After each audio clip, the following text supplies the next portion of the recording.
नमस्कार। इस online class में आप सभी प्रशिक्षुओं का स्वागत है। डीएलएड फोर्थ सेमेस्टर के द्वितीय अनिवार्य सैद्धांतिक प्रश्न पत्र शैक्षिक प्रबंधन एवं प्रशासन के अंतर्गत आज हम सूचनाओं एवं अभिलेखों के प्रबंधन का अध्ययन करेंगे। इसके बारे में जानेंगे तथा यह जानने का प्रयास करेंगे कि सूचना क्या होती है। तो सूचना का पर अगर हम विशेष चर्चा करें तो सूचना एक प्रकार का ज्ञान है और इसी ज्ञान का कैसे हम सुरक्षित एवं व्यवस्थित ढंग से आदान प्रदान करें, वही सूचना कहलाती है। और इसी सूचना का व्यवस्थित रूप से रख रखाव ही सूचना का प्रबंधन कहलाता है। इसकी परिभाषा पर प्रकाश डालें तो श्रीमती आर के शर्मा के शब्दों में कहा गया है कि सूचना प्रबंधन का आशय मानव के सहायतार्थ अथवा हितार्थ सूचनाओं के क्रमबद्ध एवं व्यवस्थित व्यवस्थापन से है, जिनका प्रयोग वर्तमान, भूत एवं भविष्य की उपयोगिता के लिए किया जाता है। अर्थात जो सूचना को अगर हम व्यवस्थित ढंग से रखेंगे तो उसका अवलोकन हम वर्तमान, भूत एवं भविष्य में बड़े सुंदर ढंग से कर सकेंगे। और इन सूचनाओं को जिस रूप में हम एकत्रित कर सुरक्षित रखते हैं, वही क्या कहलाते हैं? आपका अभिलेख। प्रत्येक विद्यालय के लिए यह आवश्यक है कि वह अपने विद्यार्थी का पूर्ण ढंग से विवरण कर समय समय पर अभिभावक संघ का बैठक बुलाएं और अभिभावकों को भी अवगत कराएं कि विद्यालय में किस प्रकार से शिक्षा दी जा रही है और विद्यालय की पूरी स्थिति की जानकारी अपने विभाग को भेजने के लिए भी अभिलेखों के प्रबंधन एवं उसके सूचनाओं के लिए आवश्यक होता है। इसमें शैक्षिक प्रगति और किसी क्षेत्र की विशेष आवश्यकताओं के आंकने में भी हमें सहायता मिलती है। अर्थात विद्यार्थी से लेकर उच्च वर्ग के प्रशासनिक स्तर के व्यवस्थाओं में के लिए सूचनाओं का आदान प्रदान करने हेतु जब हम व्यवस्थित ढंग से किसी भी सूचना का अथवा अभिलेख का संकलन करते हैं तो वही सूचनाओं का प्रबंधन अथवा अभिलेखों का प्रबंधन कहलाता है। अब हम आते हैं विद्यालयी अभिलेख। विद्यालयी अभिलेख वे अभिलेख होते हैं जो विद्यालय से संबंधित होते हैं।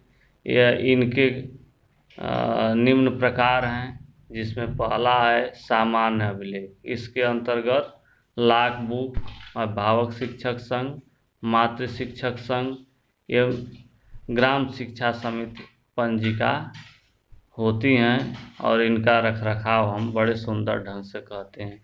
लाग बुक एक ऐतिहासिक घटनाक्रमों का संग्रह होता है। इसमें विद्यालय की स्थापना से लेकर आज तक कि क्या घटनाओं का विवरण समाहित हो, क्या क्या विद्यालय में हो रहे हैं, उन सूचनाओं का संग्रह इस बुक में किया जाता है, जिसे लाग बुक कहते हैं। अभिभावक शिक्षक संघ पंजिका में हम जो है कि जब प्रति मंथली जब हम मीटिंग बुलाते हैं अभिभावकों की और शिक्षक की मिल करके, तो उस पंजिका में हम विवरण अंकित करते हैं, जिसको हम अभिभावक शिक्षक संघ पंजिका कहते हैं। इसी प्रकार मातृ शिक्षक संघ MTA भी होता है, जिसमें मातृ मीना मंच वगैरह की जो गतिविधियाँ होती हैं उनका अवलोकन होता है। ग्राम शिक्षा समिति की भी पंजिका होती है। इसमें हम आय व्यय विवरण जो आता है ग्राम शिक्षा निधि में, उसका जो है विवरण अंकित करते हैं। दूसरा है अध्यापकों से संबंधित अभिलेख। अध्यापकों से संबंधित जो अभिलेख हैं, इस पर प्रकाश डालें तो उपस्थिति पंजिका है जो महत्वपूर्ण है, जिसमें अध्यापक रोजाना प्रतिदिन आकर अपनी उपस्थिति दर्ज कराता है। अवकाश पंजिका है, जिसमें किसी कारणवश कहीं की अध्यापक को जाना है तो अवकाश हेतु एक अलग से पंजिका होती है जिसको अवकाश पंजिका कहते हैं। अध्यापक दैनंदिनी, जिसमें अध्यापक की दिनचर्या निहित होती है, अर्थात वह किस प्रकार से अपनी कक्षा का शिक्षण कर रहा है उसका विवरण अध्यापक दैनंदिनी में नोट होता है। मध्याह्न भोजन पंजिका, यह भी अध्यापक से अर्थात प्रधानाध्यापक से निहित होता है, जिसमें प्रत्येक दिन जो एमडीएम का वितरण होता है, कितने छात्र उपस्थित हुए तथा कितने भोजन किए, उनका विवरण इसमें उल्लेख किया जाता है। तीसरा, विद्यार्थियों से संबंधित अभिलेख। विद्यार्थियों से संबंधित अभिलेख में छात्र उपस्थिति पंजिका है, विद्यालय छोड़ने का प्रमाण पत्र है, विद्यालय प्रवेश अभिलेख है, प्रगति अभिलेख है, पुस्तक विवरण संबंधी अभिलेख है, गणवेश वितरण पंजिका है, छात्र वितरण पंजिका है, अग्रिम प्रवेश पंजिका एवं बाल सरकार पंजिका है। इसमें जो है ये जो है विद्यार्थियों से संबंधित अभिलेख हैं। इसके बारे में आप स्पष्ट रूप से जान गए होंगे कि छात्र उपस्थिति में छात्र रोजाना अपनी उपस्थिति दर्ज करेगा। विद्यालय अगर छोड़ रहा है तो उसका प्रमाण पत्र रहता है, जिसको हम टीसी या ट्रांसफ़र सर्टिफिकेट कहते हैं। विद्यालय में प्रवेश जब लेता है तो उसका एक प्रवेश पंजिका होती है, जिसको हम विद्यालय प्रवेश अभिलेख कहते हैं। उसकी प्रगति रिपोर्ट अर्थात क्या है, किस क्लास में कितना नंबर पाया, उत्तीर्ण हुआ इत्यादि का विवरण इसमें अंकित होता है। पुस्तक वितरण, जो निःशुल्क पुस्तक वितरण किए जाते हैं वो भी बाल छात्र से ही संबंधित होते हैं। गणवेश वितरण पंजिका भी, ये भी छात्रों से संबंधित होते हैं। छात्रवृत्ति वितरण पंजिका, जो वर्तमान में तो नहीं है लेकिन फिर भी यह छात्रों से ही संबंधित है। अग्रिम प्रवेश पंजिका एवं बाल सरकार पंजिका भी, ये भी जो है छात्रों से ही संबंधित अभिलेख हैं। उपकरण संबंधी अभिलेख में स्टॉक पंजिका है, पुस्तकालय पंजिका है, खेल कूद संबंधी सामान के स्टॉक और जारी करने की पंजिका निहित होती हैं, जिनमें जो अन्य गतिविधियाँ जैसे खेल कूद सामग्री हैं, स्टॉक है, पुस्तकालय है, इन सब का विवरण अंकित होता है। वित्तीय अभिलेख से जो है आपका डेली कैश बुक है, खाता बही है, इनका जो है समावेश होता है। सूचनाओं एवं अभिलेखों का प्रबंधन कैसे हो, अर्थात किस प्रकार से सूचना एवं अभिलेख का प्रबंधन करें कि सारे जो सूचना संग्रह हैं, अभिलेख हैं, सुरक्षित रहें। तो इसके लिए हमें ये करना होगा, इसका दायित्व जो संपूर्ण होता है वो प्रधानाध्यापक पर होता है, किंतु हमें सबकी सहायता लेकर के इस कार्य को व्यवस्थित रूप देना चाहिए। सभी अभिलेखों को हमें सूची तैयार कर लेनी चाहिए कि कौन कौन से अभिलेख हैं और किस किस जगह इनको व्यवस्थित करना, अर्थात किस अलमारी में रखना है। रैक वाइज उनको जो है व्यवस्थित करना चाहिए। प्रत्येक रजिस्टर के आवरण पर स्पष्ट रूप से अंकित कर देना चाहिए कि यह छात्र उपस्थिति है, एक प्रवेश पंजिका है, कि अध्यापक उपस्थिति है, एमडीएम रजिस्टर है, तो स्पष्ट रूप से उस रजिस्टर के आवरण पर लिख देनी चाहिए, जिस पर विद्यालय का नाम, रजिस्टर का नाम, रजिस्टर की क्रम संख्या, पृष्ठ संख्या शुरू से लेकर अंत तक निहित होते हैं। सभी रजिस्टर एवं फाइलें साफ सुथरी होनी चाहिए। प्रविष्टियों में काट छांट या उसको दोबारा नहीं लिखना चाहिए, सब स्पष्ट रूप से अंकित होना चाहिए। लिखावट भी सुंदर होनी चाहिए और साथ ही साथ वहाँ अपना प्रधानाध्यापक को अपनी साइन भी करनी चाहिए, अर्थात हस्ताक्षर अवश्य करना चाहिए। सभी प्रविष्टियाँ स्याही से ही भरें। रजिस्टर में बनाए गए सभी कॉलम भरे होने चाहिए, कोई भी रिक्त कॉलम नहीं होने चाहिए, क्योंकि इससे अनुचित लाभ लेने से बचा जा सके। इसलिए कोई भी कॉलम हो उसको शुद्ध एवं स्पष्ट रूप से विवरण प्रदान करना चाहिए। सभी अभिलेख शुद्ध हों, वैध हों, विश्वसनीय हों तथा पूर्ण होने चाहिए, अर्थात अपूर्ण नहीं होने चाहिए। सभी अभिलेख कार्यालय की तालाबंदी अलमारी या कमरे में रखे जाएं। जो भिन्न भिन्न के अभिलेख हैं अलग अलग अलमारी में ताला लगा करके उनको किया जाए। सारांश रूप में यह कहना उचित है कि विद्यालय की सूचना एवं अभिलेखों का विद्यालय में अत्यंत महत्वपूर्ण स्थान है। ये अत्यंत उपयोगी साधन होते हैं, अतः इनका प्रबंधन अत्यंत सावधानी एवं कुशलता पूर्वक किया जाना चाहिए। तभी हम शिक्षण के संपूर्ण कार्य को प्रभावशाली ढंग से संपन्न कर सकते हैं। विद्यालय अभिलेख के जो प्रकार हैं उसको हम इसमें संक्षिप्त रूप से डालते हैं। विद्यालय अभिलेख, अगर हम विद्यालय अभिलेख पर प्रकाश डालें तो ये पता चलता है कि इसमें विद्यालय के इतिहास से लेकर वर्तमान तक क्या क्या कार्य संपादित हो रहे हैं और इन कार्यों को किस किस रूप में परिणित किया जा रहा है, अर्थात कौन कौन से रजिस्टर या फाइल बनाए जा रहे हैं, उनका जो है भाग निहित होता है, अर्थात उनका समावेश होता है।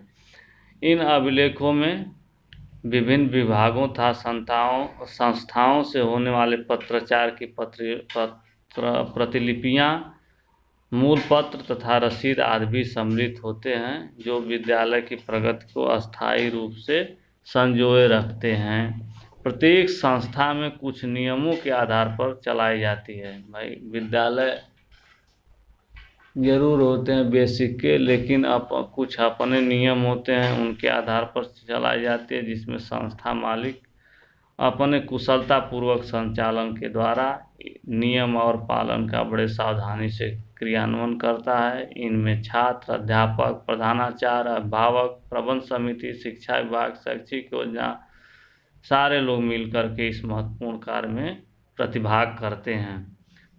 प्रमुख विद्यालय अभिलेख निम्नलिखित हैं, जो मेन अभिलेख हैं जिनको हमें कंठस्थ कर लेना चाहिए। अध्यापक उपस्थिति पंजिका है, जिसमें अध्यापक अपनी प्रतिदिन की उपस्थिति अंकित करता है। छात्र उपस्थिति पंजिका है, जिसमें छात्र की उपस्थिति का विवरण होता है प्रतिदिन का। पत्र व्यवहार पंजिका है, इसमें जो है अंतर्गत निम्नलिखित पंजिकाएं होती हैं। शिक्षा विभाग के परिपत्र एवं आदेशों का रजिस्टर, जो भी शिक्षा विभाग कहता है और शिक्षण के लिए नए नवीन विचारों क्रियान्वयन के लिए जो है सर्कुलेशन जारी करता है, उनके आदेशों का एक रजिस्टर होता है। अध्यापकों के अवकाश का रजिस्टर होता है, ये पत्र व्यवहार के अंतर्गत आते हैं। बाहर से आने जाने और बाहर भेजे जाने वाले पत्रों के रजिस्टर भी, अर्थात आवक जावक रजिस्टर भी होते हैं। चपरासी पुस्तिका होती है, चपरासी पुस्तिका जो है जिसमें 4th ग्रेड के कर्मचारियों का विवरण होता है। SMCI विवरण पंजिका, जिसमें विद्यालय के जैसे स्वेटर हो, जूता मोजा, पुस्तक और ये ड्रेस वितरण, ये सब आय की विवरण जो होते हैं उसको हम SMCI पंजिका में हम इनका समाहित करते हैं। ग्राम शिक्षा निधि आय व्यय पंजिका भी इसके अंतर्गत आती है। ग्राम शिक्षा समिति बैठक पंजिका, मात्र शिक्षक संघ पंजिका भी इसके अंतर्गत समाहित होते हैं। ये सब आपके पत्र व्यवहार पंजिका के अंतर्गत आने वाले अभिलेख हैं और जो महत्वपूर्ण हैं। इनको व्यवस्थित ढंग से सजाकर और सुरक्षित रखना चाहिए। जो अन्य महत्वपूर्ण पंजिका हैं, जो अन्य गतिविधियों से समाहित होती हैं, अर्थात पाठ्यक्रम के अतिरिक्त, तो उसमें है आपका अभिभावक शिक्षक संघ पंजिका है, शिक्षण अधिगम सामग्री पंजिका है, स्टॉक पंजिका है, निःशुल्क पुस्तक वितरण पंजिका है, निःशुल्क गणवेश वितरण पंजिका है, बाल गणना परिवार सर्वेक्षण पंजिका, कोटेशन रख रखाव पंजिका, बालकों के जन्मदिन की पंजिका, टेंडर प्रक्रिया संबंधी पंजिका, स्वास्थ्य परीक्षण पंजिका, आवागमन पंजिका, छात्रवृत्ति वितरण पंजिका, ये सारे अन्य अभिलेख हैं जो महत्वपूर्ण अभिलेखों के साथ साथ इन अभिलेखों का भी विद्यालय में रहना जरूरी है और इनको हम सुंदर ढंग से तथा सुव्यवस्थित ढंग से सुरक्षित रखना महत्वपूर्ण होता है। अर्थात हम समझ गए होंगे कि सूचनाओं और अभिलेखों का विद्यालय में प्रबंधन अति महत्वपूर्ण है, तभी जाकर विद्यालय की शिक्षण व्यवस्था सुचारू एवं व्यवस्थित रूप से चल सकती है। तभी हम लक्ष्य का उद्देश्य बड़े सुनियोजित ढंग से प्राप्त कर सकते हैं। आशा करते हैं कि आप सूचना तथा अभिलेखों के प्रबंधन के बारे में बड़े सुंदर ढंग से तथा गहनता से जान गए होंगे।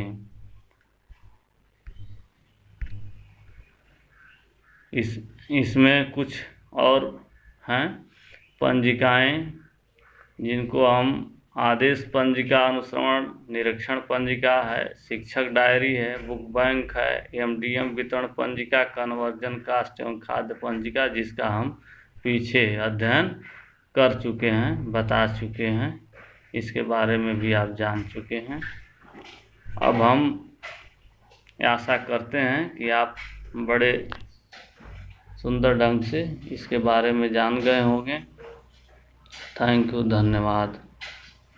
फिर अगली कक्षा में मिलते हैं।